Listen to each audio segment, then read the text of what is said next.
बहन जी नमस्कार। सत्संग। क्या नाम है जी आपका? मेरा नाम प्रीत कौर आलूवालिया है। कहाँ से आए हैं जी आप?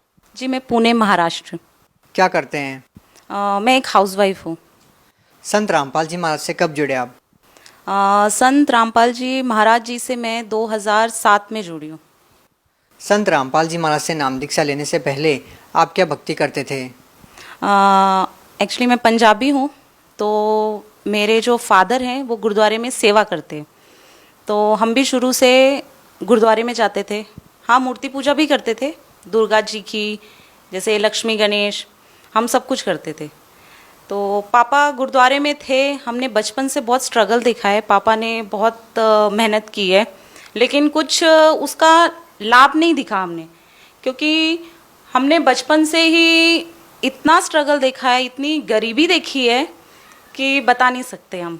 संत रामपाल जी महाराज से नाम दीक्षा लेने के बाद सभी श्रद्धालुओं को कुछ ना कुछ लाभ जरूर होते हैं। आपको संत रामपाल जी महाराज से नाम दीक्षा लेने के बाद क्या लाभ हुए? लाभ तो बहुत हुए, उसमें से कुछ लाभ मैं आपको बताती हूँ। सब लोग मुझे बोलते थे कि आपकी बॉडी में ब्लड कम है, लेकिन मैं अवॉइड किया करती थी। एक दिन ऐसे ही मेरी तबीयत खराब हुई, मैं डॉक्टर के पास गई, डॉक्टर ने ब्लड टेस्ट लिख के दिया, तो ब्लड टेस्ट में मेरा हेमोग्लोबिन 4 निकला। तो डॉक्टर ने मुझे बोला कि आपका हेमोग्लोबिन बहुत ही कम है, आप चल कैसे रहे हो, आपकी बॉडी स्वेल नहीं है, आपको चक्कर नहीं आते। तो मैंने उनको बोला नहीं, मुझे कुछ भी प्रॉब्लम नहीं है, ना ही मुझे चक्कर आते, ना ही मेरी बॉडी स्वेल है, और ना ही मुझे थकान महसूस होती है। तो उन्होंने बोला कि आपको ब्लड चढ़ाना पड़ेगा। मैंने बोला हम संत रामपाल जी महाराज जी के भगत है, हमको परमात्मा ने ऐसे रखा है कि हमको जब मुझे ही फील कुछ नहीं हो रहा तो मैं क्या करूँगी। तो जो डॉक्टर थे वो भी हैरान रह गए कि इसमें मतलब इतना कम ब्लड रह के भी ये कैसे चल रही है। उसके बाद मेरे भगत जी हैं, मेरे हस्बैंड, उनको नागिन आई, नागिन बोलते हैं, आप नेट में भी सर्च करके देख सकते हैं। वो एक्चुअली नाग के जैसे पेट में आता है, तो वो अगर पूरा राउंड हो जाता है तो बोलते हैं कि डेथ हो जाती है। तो हमने संत रामपाल जी महाराज के आगे अरदास की कि परमात्मा आप ही हो सब।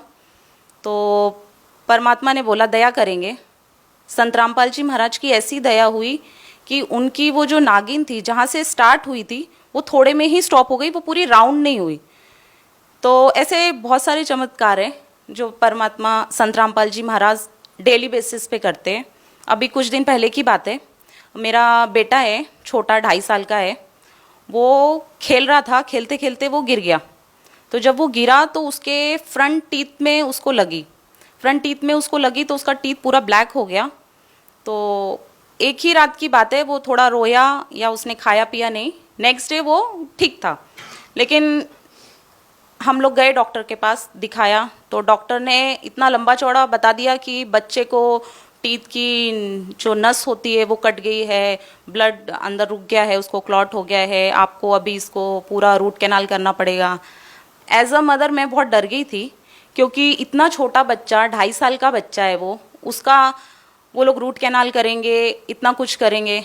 हमने परमात्मा के आगे हाथ जोड़े, उसको जलवल पिलाया, हमने वैसे ही छोड़ दिया उसको, क्योंकि जब तक बच्चे को कोई प्रॉब्लम नहीं है, बच्चा मुझे तकलीफ नहीं बता रहा है, तो मैं उसके लिए कुछ नहीं कर सकती। फिर वो ठीक था तो मुझे तसल्ली थी कि चलो परमात्मा देखेंगे। संत रामपाल जी महाराज इतनी दया करते हैं डेली बेसिस पे कि हमको कुछ मतलब करने की जरूरत ही नहीं पड़ती, वो खुद ही करते हैं अपने भक्तों के लिए। तो कुछ दिन पहले की बात है, वो वापस गिरा, टॉय से खेल रहा था तो वो वापस गिरा, उसको वापस वो टीथ पे ही लगी, और टीथ के ऊपर जो गम होता है वो पूरा उसका ब्लैक हो गया, उसको बॉयल आ गया, उधर ब्लड क्लॉट हो गया। तो हमें देखने में बहुत एक्सट्रीम लग रहा था वो, कि ये तो अभी उसी दांत पे लगी है, उसी गम के ऊपर लगी है, ये तो अभी ज़्यादा हो गया, अभी क्या करेंगे, वो इतना छोटा बच्चा है, डॉक्टर ने ऐसे ऐसे बोला है। हम वापस भागे डेंटिस्ट के पास, तो डेंटिस्ट ने बताया अब तो इसको एनेस्थीसिया देना पड़ेगा, इसको पूरा बॉयल कट करना पड़ेगा, इसकी नर्व्स कट चुकी है, उसको कोई सेंसेशन नहीं होगा, आप लोग सीरियस नहीं है बच्चे के लिए, अभी नहीं करेंगे तो जो आगे वाला टीथ आएगा वो भी ऐसे ही आएगा।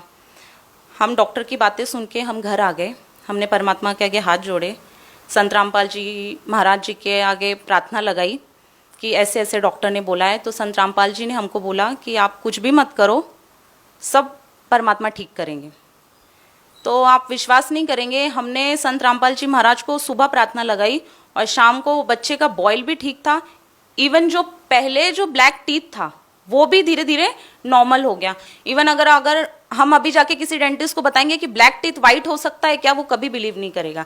ये सिर्फ संत रामपाल जी महाराज ही कर सकते हैं। आपकी जब शादी हुई तो क्या आपने संत रामपाल जी महाराज से नाम दीक्षा ली हुई थी?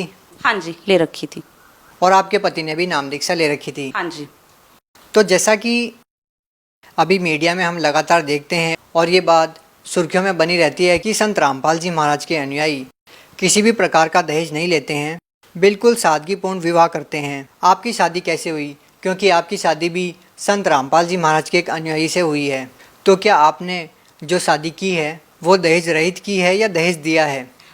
ये तो मीडिया सर अभी बताने लगी है कि दहेज के बगैर संत रामपाल जी महाराज के, ये तो इतने सालों से चला आ रहा है। मतलब मेरी शादी 2008 में हुई है। वो टाइम पे भी मेरी शादी में कुछ दहेज लिया नहीं है, कुछ भी नहीं किया है। हमने साधारण तरीके से जो संत रामपाल जी महाराज के अनुसार विधि है, उस विधि के अनुसार हमने शादी की है। आपसे एक अंतिम प्रश्न और पूछना चाहेंगे कि जैसे कि हम किसी भी दूसरे संतों के पास जाते हैं, उनके अनुयायियों से बात करते हैं और उनसे पूछते हैं कि आपने नाम दीक्षा ले रखी है और फिर भी आप दुखी क्यों हैं, तो वो कहते हैं कि प्रारब्ध का कर्म है, ये तो भोगना ही पड़ेगा और ये वेदों में और शास्त्रों में लिखा हुआ है, वो ये ऐसा बोलते हैं। लेकिन दूसरी ओर संत रामपाल जी महाराज हैं और उनके अनुयायी हैं, वो कहते हैं कि जैसे ही संत रामपाल जी महाराज से नाम दीक्षा ली वो बीमारी ठीक हो गई। ये दो तरह की बातें आखिर समाज में क्यों हैं? लोग बोलते हैं या दूसरे संतों के पास आप जाते हैं तो संत बोलते हैं कि आपको आपके कर्मों का फल है, आपको भोगना ही पड़ेगा। अरे हमारे कर्मों का फल अगर है तो हमें ही भोगना है, तो हम आपके पास क्यों आएंगे? ये जब हमारे जो जितने भी शास्त्र हैं आप उसमें भी पढ़ेंगे तो उसमें भी ये लिखा है कि जो सच्चा संत होता है ना, वो कर्म काट देता है, हमारे बुरे कर्मों को काट के उसमें अच्छे कर्म ऐड करता है। तो हमें उस दिशा में चलना है, हमें इस दिशा में नहीं चलना कि हमें जो कर्म है हमें वो भोगने ही, हमें वही काटने। संतों से वो चीज ठीक नहीं है, सच्चा संत चाहिए ये सब चीज काटने के लिए। अभी है संत रामपाल जी महाराज के ऐसे हजारों भगत आपको मिलेंगे जिनको बड़े से बड़ी बीमारियां, ऐसे नहीं है संत रामपाल जी महाराज दवाई देते हैं या कुछ देते हैं, वो सिर्फ ज्ञान देते हैं और मंत्र देते हैं। हमें सिर्फ वो ज्ञान समझना है और वो मंत्र जाप करना है। भगत समाज को क्या संदेश देना चाहेंगे? मैं भगत समाज को और जो सिख समुदाय है उनको ये बोलना चाहूँगी कि जब हम गुरुद्वारे जाते हैं, गुरु ग्रंथ साहिब जी के सामने मत्था टेकते हैं, अगर हम वो गुरु ग्रंथ साहिब जी को खोल के पढ़ेंगे तो जो हम मत्था जिस श्रद्धा से टेक रहे हैं वो पढ़ने के बाद जो हमको सच्चाई पता चलेगी, वो श्रद्धा आपकी और भी बढ़ेगी। और आप संत रामपाल जी महाराज जी का सत्संग आता है, साधना पे आता है, बहुत सारे चैनल्स हैं आज जिनमें संत रामपाल जी महाराज जी का सत्संग चल रहा है, आप वो सत्संग पढ़े।